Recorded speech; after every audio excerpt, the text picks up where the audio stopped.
Salve, sahabat Bimas Katolik Kementerian Agama Kota Medan dimanapun Anda berada. Selamat datang di podcast OPKM ya, obrolan penyuluh Katolik Kota Medan. Ruang podcast ini merupakan tayangan perdana ya, yang akan memberikan inspirasi bagi kita semua. Podcast ini nanti akan membahas tentang ajaran iman dan moral Katolik. Saya Ricardo Simamora dan hari ini merupakan tayangan perdana ya di podcast penyuluh agama Katolik ini. Maka kita akan berbincang ya tentang siapa itu penyuluh ya, apa tugasnya penyuluh itu, dan juga tantangan-tantangan yang dihadapi, dan bagaimana sebenarnya peran penyuluh itu hadir di tengah masyarakat. Penyuluh agama itu merupakan sosok yang luar biasa, yang bekerja, yang memberikan penyuluhan sebagai pelayan bagi gereja dan juga masyarakat. Pengen tahu siapa mereka? Yuk kita kenalan dulu deh dengan narasumber yang kita undang hari ini. Baik, terima kasih buat Pak Ricardo Simamora ya sebagai host di podcast siang ini. Terima kasih buat undangannya. Mau saya memperkenalkan diri dulu. Di Kementerian Agama Kota Medan kita strukturnya penyelenggara Kota Medan, penyelenggara Katolik Kota Medan, di mana nama saya Pinta Omastri Pandiangan, diamanahkan sebagai penyelenggara Kota Medan di Kementerian Agama Kota Medan. Di Kementerian Agama Kota Medan ada 8 penyuluh, di mana 8 ini bertugas di 21 kecamatan di Kota Medan. Ya cukup banyak ya. Di mana Pak Hamas Sitohang nanti yang juga menjadi narasumber kita di sini itu berada di wilayah tugas Tuntungan, Medan Kota, Medan Area. Dan kedua Bapak Roni Sitanggang yang baru saja menerima SK ya baru-baru ini mendapatkan tugas di wilayah Medan Sunggal dan Medan Barat. Pak Marulam Nenggolan ditempatkan di wilayah tugasnya di Medan Petisa, Medan Timur, dan Medan Perjuangan. Pak Ricardo Simamora yang tadi sekaligus sebagai host kita pada kesempatan ini, wilayah tugasnya ada di Medan Denai, Medan Amplas, dan Medan Tembung. Pak Demaran Sigiro, Bapak ini wilayah tugasnya ada di Medan Polonia, Medan Baru, dan Medan Johor. Penyuluh berikutnya Pak Leonard Hutagalung, ya diemban tugaskan di Kecamatan Medan Deli, Medan Labuhan, Medan Selayang. Pak Jetra ada di Kecamatan Maimun dan Belawan. Sedangkan yang terakhir Pak Hekdi bertugas di Kecamatan Medan Helvetia dan Marelan. Kedelapan penyuluh ini dibagi awal bulan Juni kemarin. Mungkin begitu ya sedikit ya Bapak host Pak Ricardo. Terima kasih. Terima kasih Bu sudah memperkenalkan para penyuluh di Bimas Katolik Kota Medan ini. Nah begini Bu, bahkan saya sebagai penyuluh pun pernah mendengar kata orang ini ya, kata masyarakat umum lah. Sebenarnya siapanya sebenarnya penyuluh itu ya? Dan penyuluh agama Katolik, apakah masing-masing agama itu ada penyuluhnya? Atau hanya Katolik saja yang ada penyuluhnya gitu ya?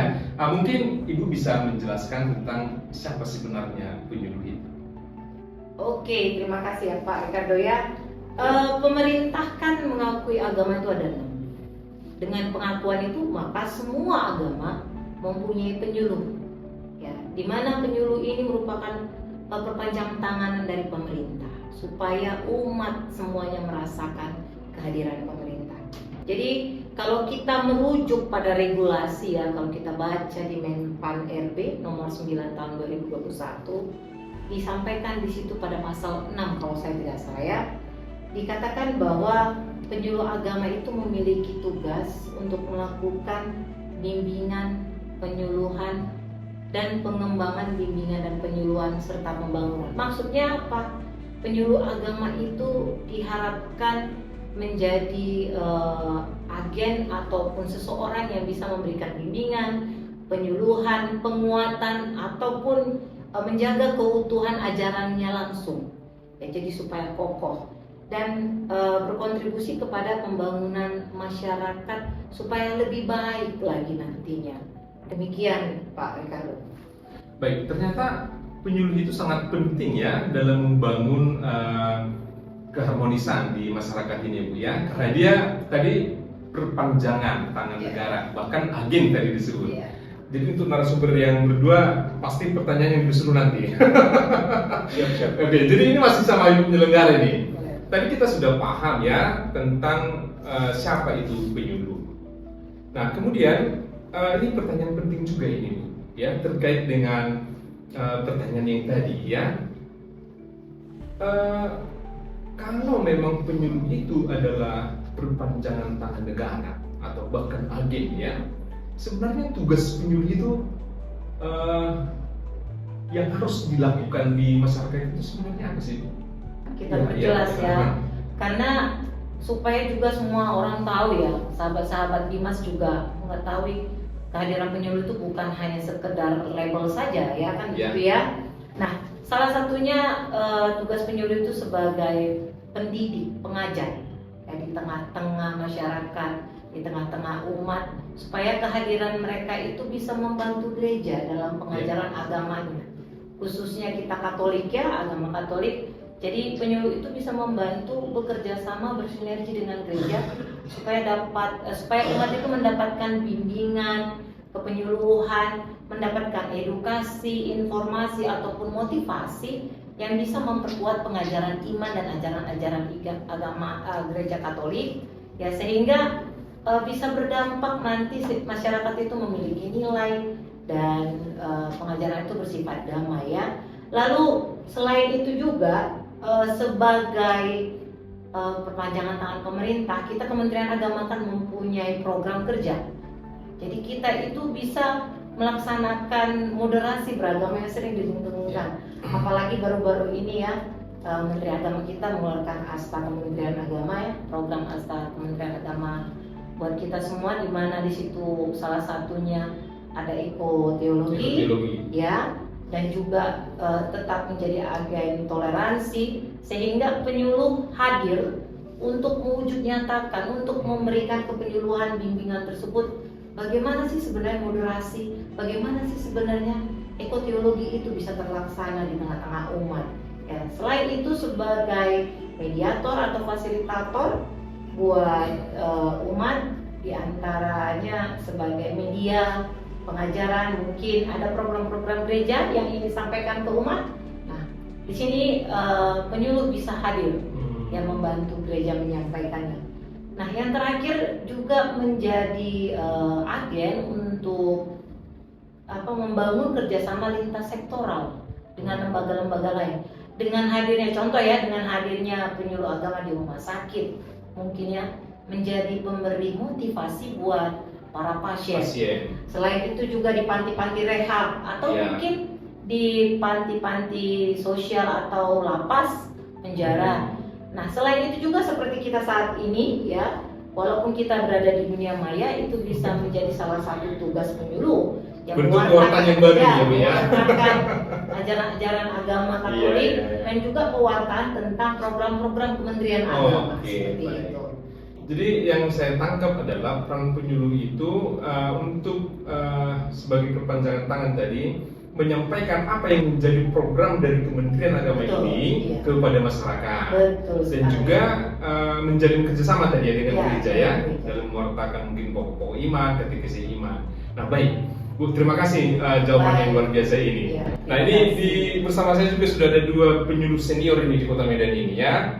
Jadi peran mereka itu sudah sangat terasa sebenarnya. Maka kita tanya dulu kepada Pak Hama sebagai Ketua Pokja ini. Ya, nah, sebagai Pokja. Ya. Tapi sudah berperiode ini. Sudah berperiode ya. Pokja itu adalah sebuah kelompok organisasi, kelompok kerja penyuluh. Benar ya? Ya, benar. Oke baik. Sebagai Ketua Pokja ini Pak. Ya. Ini pertanyaan ini agak lebih apa ya? Untuk Pak Hama ini. Oke Pak, mungkin Pak Hama bisa menjelaskan sebenarnya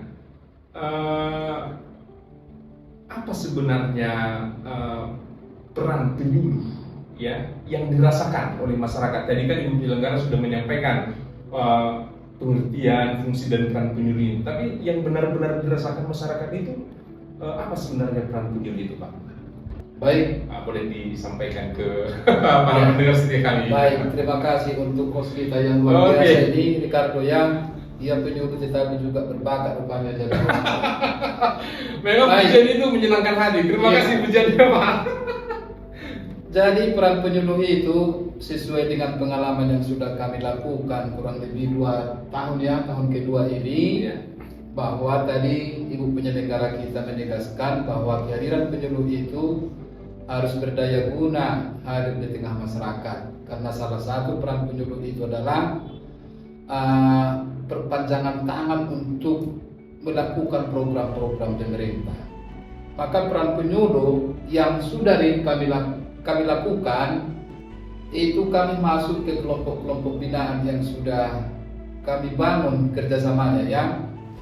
Contoh, peran kami sebagai penyuluh itu sudah masuk ke berbagai rumah sakit yang ada di Kota Medan. Contohnya Rumah Sakit Santa Elizabeth, Rumah Sakit Mitra Sejati, Murni Teguh, dan banyak lagi rumah sakit lain. Nah, di sana penyuluh itu memberikan semacam pastoral care ya, pendampingan, ya, peneguhan.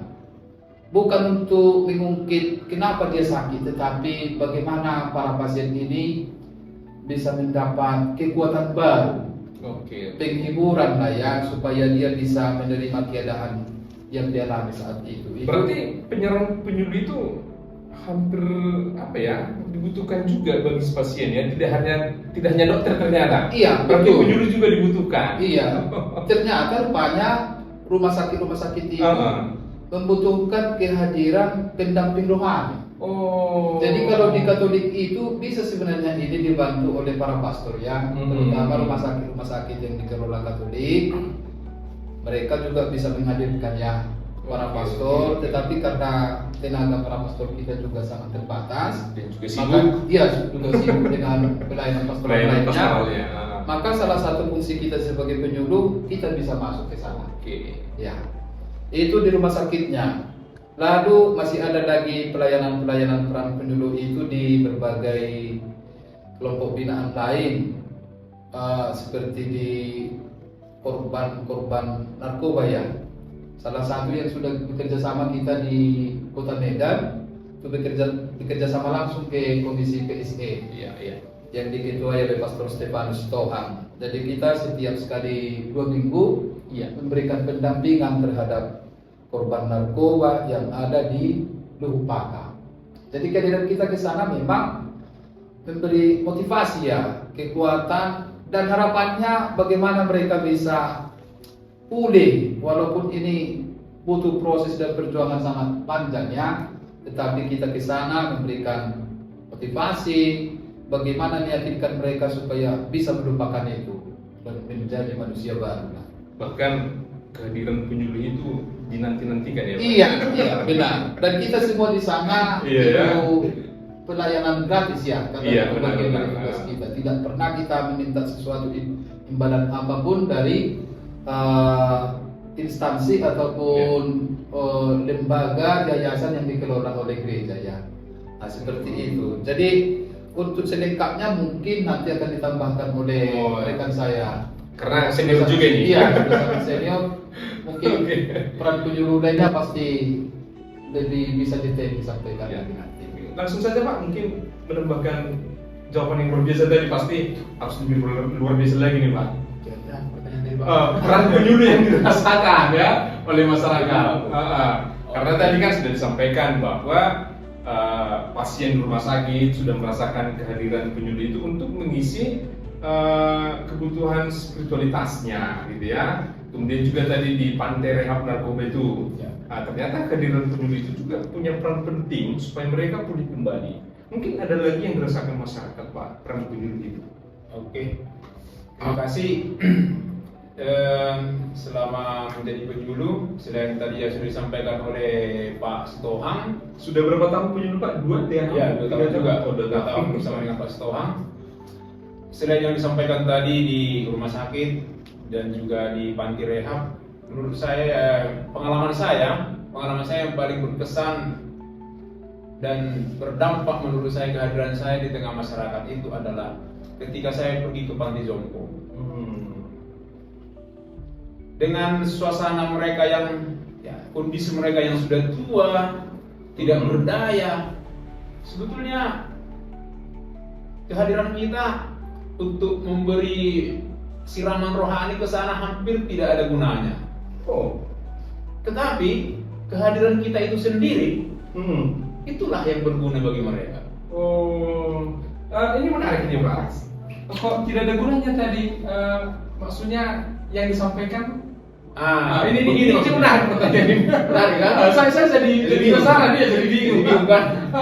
Oke. Justru karena kehadirannya yang dibutuhkan, Iya. tapi apa yang disampaikan tidak dibutuhkan. Iya. Kayak gitu lah. Jadi keberadaan kita itu, hadirnya kita di Hadirnya situ, kita, itu jauh lebih berguna dibanding kita banyak sekali menyampaikan nasihat, termasuk nasihat Injil kepada mereka. Karena dalam kondisi mereka yang serba terbatas, harus pakai tongkat, bahkan ada yang sampai pakai 4 tongkat. Jadi tongkatnya sudah 4, tambah kakinya sudah 6 kakinya sebetulnya. Mungkin konsentrasinya juga sudah bagus. Dan ingatan mereka sudah mulai menurun. Kita mau memberikan materi suguhan penyuluhan apa ke mereka, materi apapun, sebenarnya itu tidak terlalu penting. Yang paling penting adalah kehadiran. datang kita ke sana, menyapa mereka, memberi senyum, itu sudah jauh lebih berguna. Dan terbukti kehadiran kita selalu ditunggu-tunggu di sana, selalu dinantikan. Mereka menyambut dengan senyum. Itu sudah cukup sebetulnya. Penyuluh. Dan datang kita ke sana hanya untuk ngobrol-ngobrol, cerita-cerita. Oke, kita tetap membuat acara yang lebih terprogram, tetapi saya merasa hadirnya saja di situ sudah jauh lebih hebat. Dan sungguh saya rasakan manfaat itu menyentuh mereka dengan senyum itu sangat inspiratif. Saya rasa ya. Dan ke sana untuk mencapai tempat itu kita harus menempuh jarak yang jauh dari kantor ya. Dari kantor. Itu Itu hampir 20 sampai 30 kilo mungkin kira-kira ya. Dengan tantangan jalan yang luar biasa. Harus berdampingan kita dengan mobil-mobil trailer. Selalu kita berdampingan dengan mobil trailer. Tapi selalu sukacita berangkat. segala sukacita hanya untuk memberi senyum kepada orang tua itu sudah cukup sebetulnya ya. Jadi memberi suluh siraman rohani kepada mereka itu bonus sebetulnya. Hadir saja di sana cukup bagi mereka. Baik. Mungkin mereka bersukacita ya dengan kehadirannya penyuluh itu. Betul sekali. Baik. Betul sekali bersukacita. Tadi kita sudah mendengarkan ya tentang peran penyuluh itu dan juga peran yang dirasakan oleh masyarakat. Tetap bersama kami, kita akan hadirkan lagi narasumber yang lain ya. Karena kita akan berbicara tentang apa sih tantangan yang dihadapi penyuluh ini. Dan saat ini kita akan membahas tentang tantangan penyuluh bersama narasumber yang tidak kalah luar biasa juga ya. Di sini sudah ada siapa Pak? Silakan perkenalkan diri tadi. Sudah diperkenalkan, inilah Leo. Oke, Leo, dan di sini ada Pak Demaran Sikiro. Oke, dan satu lagi narasumber kita adalah Zetra Hail Saragi. Oke, baik. Tadi kita sudah mendengarkan tentang peran penyuluh yang dirasakan oleh masyarakat. Nah, tentunya penyuluh itu selalu dihadapkan dengan tantangan-tantangan juga. Nah, dan kita akan bincang-bincang tentang apa saja tantangan yang dihadapi oleh penyuluh. Langsung saja kita dengarkan bagaimana tantangan yang dihadapi oleh Pak Leo. Silakan Pak Leo. Baik, host. Jadi cocok pertanyaan untuk Bapak ya? Cocok kali. Cocok kali. Thank you sudah bertanya. Oke, silakan Pak, silakan. Dalam pengalaman kepenyuluhan itu, tantangan yang paling signifikan yang saya alami adalah ketika bertemu dengan yang mau disuluh. Saya memperkenalkan diri sebagai penyuluh agama Katolik, tetapi kesannya bahwa seolah penyuluh itu belum dikenal secara umum oleh warga gereja Katolik. Contohnya ketika kita mengunjungi rumah sakit, kita mengunjungi pasien Katolik yang beragama Katolik yang ada di sana. Ketika kita memperkenalkan diri, agak tegang.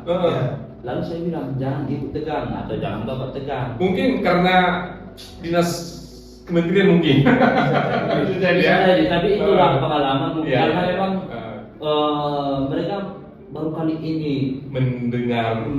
mendengar, bukan mendengar, tapi baru kali ini dikunjungi Oke. all ada pastoral care dari penyuluh agama Katolik. Begitu. Dari Kementerian Agama Katolik. Dari Kementerian Agama. Ya. Dari Kementerian Agama. Dari Kementerian Agama Iya. ya. Kira-kira begitu. Oke. Pengalaman saya tentang Tantangan. sebagai penyuluh, begitu ya. Oke, bisa jadi memang tantangannya berbeda-beda, ya kan? Mungkin tantangan yang dihadapi oleh Pak Leo juga berbeda dengan Pak Giro atau Pak Jetra. Nah, mungkin Pak Jetra ada mungkin tantangan yang lebih apa ya, yang lebih spektakuler atau lebih apalah. Mungkin bolehlah cerita-cerita. Bagi saya semua tantangan saat ini. Oke. Menjadi penyuluh itu semua tantangan. Oh ya? Tantangan untuk mengatur jadwal, Oh. tantangan juga bagi saya untuk ketemu orang sakit. Oke. Lalu kemudian tantangan yang paling hebat bagi saya ketika ketemu dengan orang yang sungguh-sungguh menerima kita harus Ya. menyediakan waktu lebih di situ. Sampai-sampai saat itu Pak Demaran waktu itu harus harus hadir lagi bersama dengan saya agar saya cepat-cepat pergi karena sudah lebih dari setengah jam. Itu tantangannya. Lalu kemudian tantangan yang lain itu diriku, diri kami, diri penyuluh. Tantangannya itu apa? Layak nggak kami untuk hadir bersama dengan mereka? Sudah layak. Artinya kita ini kan iman tanpa perbuatan itu pada hakikatnya tentunya mati. Mati. Benarkah saya sudah sungguh siap?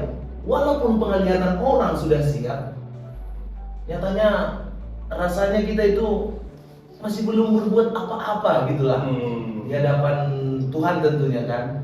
Tapi ya begitulah kira-kira. Bagi saya semuanya tantangan. Oke. Bagi saya semuanya tantangan. Jadi berefleksi saya dengan tantangan yang Pak Citra ceritakan ini tadi ya. Oke baik, mungkin oke nggak apa-apa ini jadi hasil jadi bahan refleksi Bahan bagi kita refleksi ya. juga, ya. Nah, tantangan itu memang harus direfleksikan. Iya. Nah baik, mungkin saya juga pernah mendengar seperti ini Pak Giro, mungkin Pak Leo juga sama Pak Citra.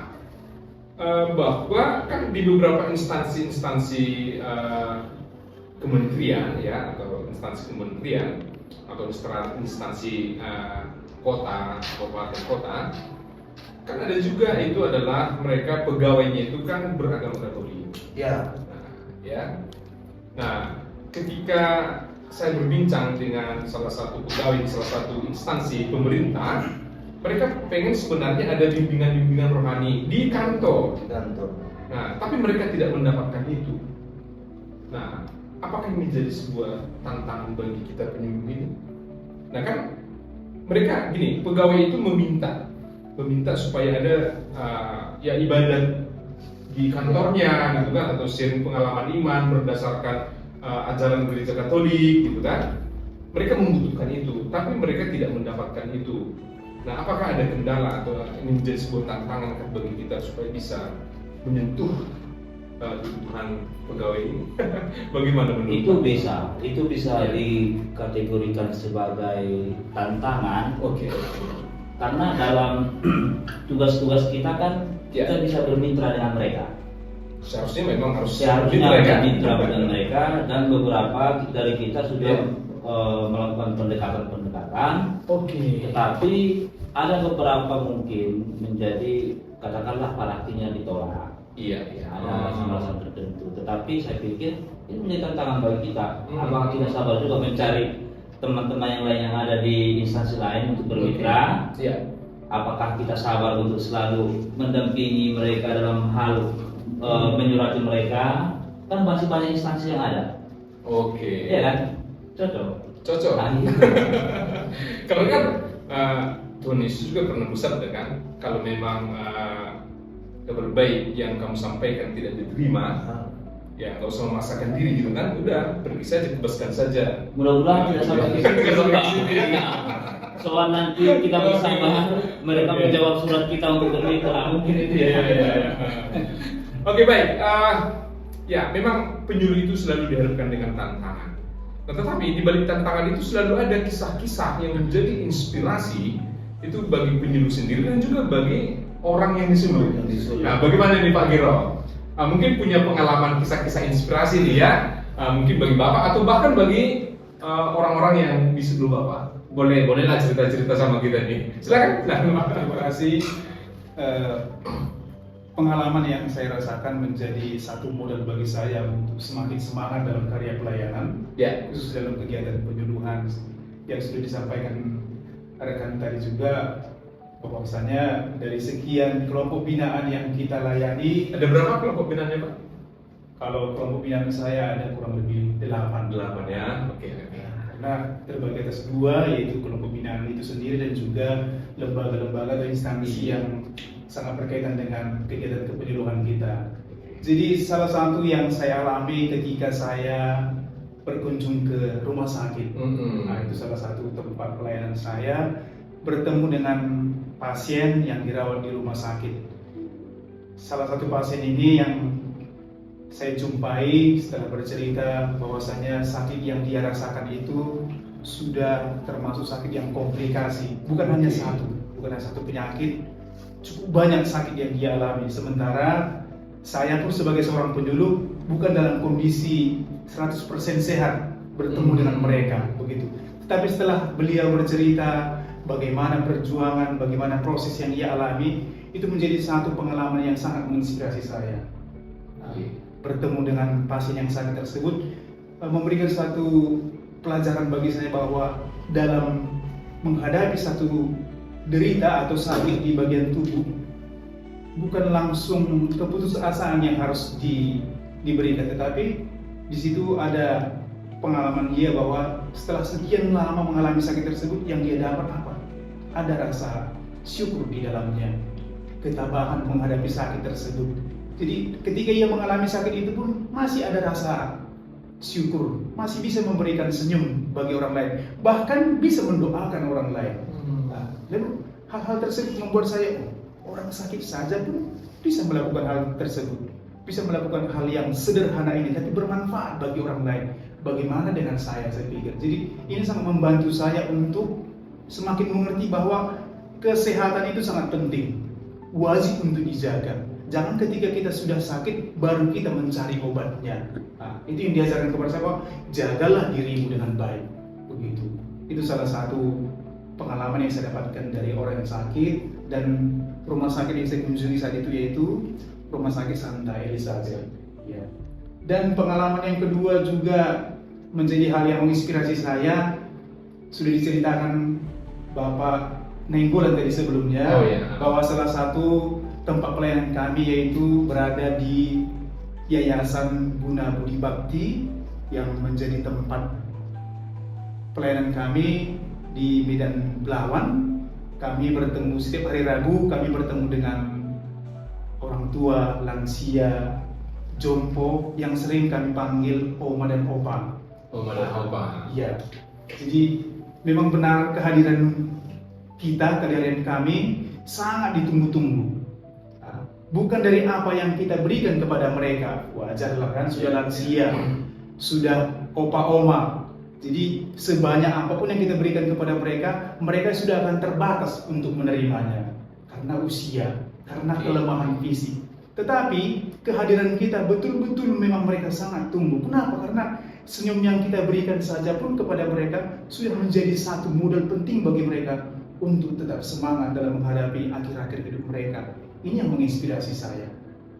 Bagaimana orang tua, oma, opa yang sudah lemah fisiknya, berjalan pun sudah sangat sulit, harus pakai alat bantu.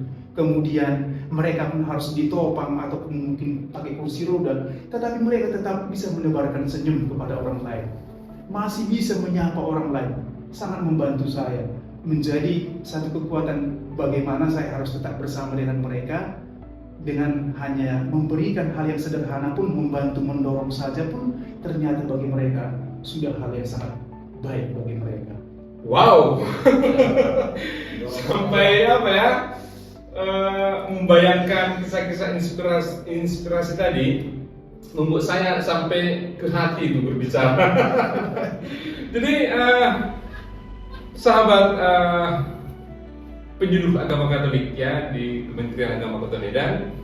Memang setiap perjumpaan penyuluh dengan orang yang disuruh itu memiliki kisah-kisah inspiratif, gitu ya. Dan terima kasih atas kisahnya Pak. Dan kita juga akan berbincang dengan dua penyuluh yang lain tentang kisah inspiratif juga dan tentang bagaimana sebenarnya masih terkait ya pengalaman positif yang dirasakan oleh dua penyuluh yang akan kita undang lagi ke sini. Kita akan berbincang tentang sebenarnya apa yang menjadi harapan ya bagi penyuluh ketika memberikan penyuluhan. Nah, saat ini kita sudah bersama dengan dua penyuluh yang lain ini. Tadi kita sudah berbincang dengan 6 orang penyuluh, ya termasuk saya. Dan kita akan berbincang saat ini dari teman dua penyuluh yang lain tentang apa yang mereka harapkan sebagai penyuluh ini. Boleh langsung ke Pak Hedi Sinaga? Boleh. Baik, terima kasih. Ya. Shalom untuk kita semua. Baik. Apa harapan begitu ya Pak? Iya. Nah, harapan kalau saya mengharapkan para penyuluh ini semakin semangat menunjukkan spirit ya, menunjukkan spirit keahliannya sebagai penyuluh, lalu menunjukkan jati dirinya sebagai penyuluh ya. Karena penyuluh itu memberikan suluh kepada semua orang, kepada masyarakat.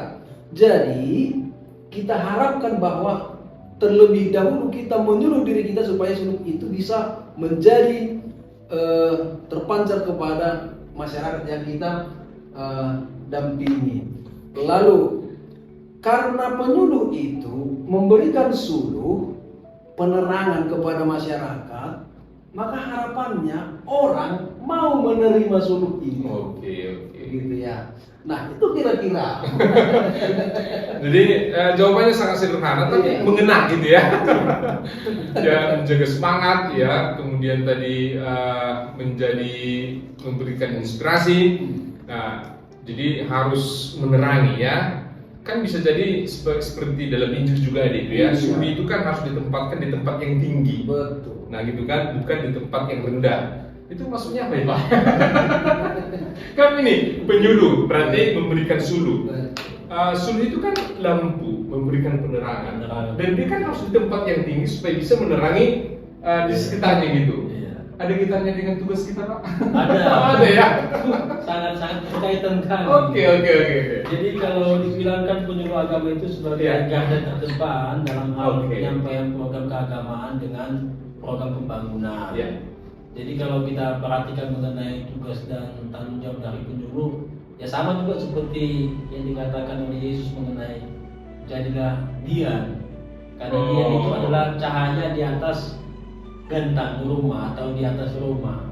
Jadi memang dalam hal harapan dan tanggung jawab dari kita, kami sebagai penyuluh agama, ya dengan harapan bahwasanya kami bisa berguna bagi masyarakat, khususnya bagi masyarakat Katolik yang ada di Kota Medan ini. Dan harapannya juga kembali, ya sama seperti yang dikatakan oleh Pak Hedi tadi, banyak lembaga-lembaga ataupun orang-orang masyarakat yang mau membukakan dirinya untuk kami masuk misalnya ke instansi-instansi atau lembaga-lembaga untuk menjadi suluh, khususnya bagi orang-orang Katolik yang ada di lembaga-lembaga tersebut. Ya, seperti beberapa minggu yang lalu kita sudah dikoordinasi dengan Pastor Parokia Nurul untuk koordinasi mengenai kita akan menjadi penyuluh bagi ASN yang ada di Kota Medan. Kita harapkan ini bisa berkelanjutan ke depannya. Karena seperti yang dikatakan oleh Pak Ricardo tadi, penyuluh itu suluh, dia mesti ada di atas. Sehingga bisa diperhatikan oleh orang. Yang di satu sisi juga penyuluh bisa menjadi teladan. Teladan bagi orang Katolik. Terima kasih. Baik. Jadi begitulah sahabat penyuluh agama Katolik Kementerian Agama Kota Medan tentang penyuluh itu. Jadi kita tadi sudah mendengar esensi dari penyuluh itu, Dan sekarang sebagai segmen penutup di podcast yang perdana ini, kita akan dengarkan sebenarnya apa yang menjadi harapan dari lembaga ini, dari Bimas Katolik Kementerian Agama Kota Medan terhadap para penyuluh ini, dan kita akan dengarkan dari Ibu penyelenggara. Oke, silakan Ibu. Kalau cerita harapan banyak Ya, ya, Ibu. baik. Tapi ada beberapa poin yang sangat diharapkan dengan penyuluh ini. Yang pertama, kehadiran penyuluh agama Katolik Kota Medan harus dirasakan, benar-benar dirasakan umat, ya benar-benar bermakna dan berdampak positif ya, untuk pelayanan. Lalu terbuka terhadap kerjasama baik lembaga, baik instansi apapun, terutama bersinergi dengan gereja. Apapun katanya, kita merupakan mitra, ya. Program-program gereja harus kita sampaikan, ajaran-ajaran gereja harus kita sampaikan, sehingga pengajaran agama itu benar, tepat, dan kuat. Jadi seperti tadi Suluh adalah terang, dia harus bisa menjadi terang di tengah-tengah kegelapan, membawa damai bukan membakar, tetapi membawa damai, memberi kehangatan. Mungkin itu harapannya. Dan yang terakhir, yang paling penting, jangan pernah lupa tetap menyampaikan apa yang menjadi prioritas Kementerian Agama, menyampaikan apa yang menjadi program-program pemerintah, sehingga masyarakat atau khususnya umat Katolik mengetahui sebenarnya kita itu harus bagaimana, apa yang sudah dikerjakan, apa yang diharapkan pemerintah dari kita umat. Jadi memang harus saling bersinergi antara penyuluh, gereja, umat, dan mungkin lembaga serta instansi yang lainnya, ya, seperti yang sudah beberapa kali dilakukan. Mungkin begitu saja. Baik, terima kasih atas harapannya Ibu. Dan sahabat penyuluh Bimas Katolik Kementerian Agama Kota Medan, kita sudah mendengarkan tadi saat itu penyuluh dan juga harapan dari Ibu penyelenggara langsung, ya. Dan berakhir sudahlah di podcast yang perdana ini. Semoga apa yang kami sampaikan tadi itu menjadi inspirasi bagi kita semua. Dan sampai jumpa di podcast selanjutnya dengan topik yang lebih menarik lagi tentang ajaran iman Katolik dan juga moral Katolik. Sampai jumpa.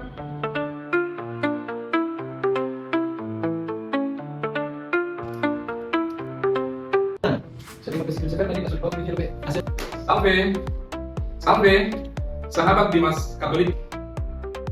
Salve, sahabat Bimas Katolik. Bos tahu kita ulang ya. Oke. Bos.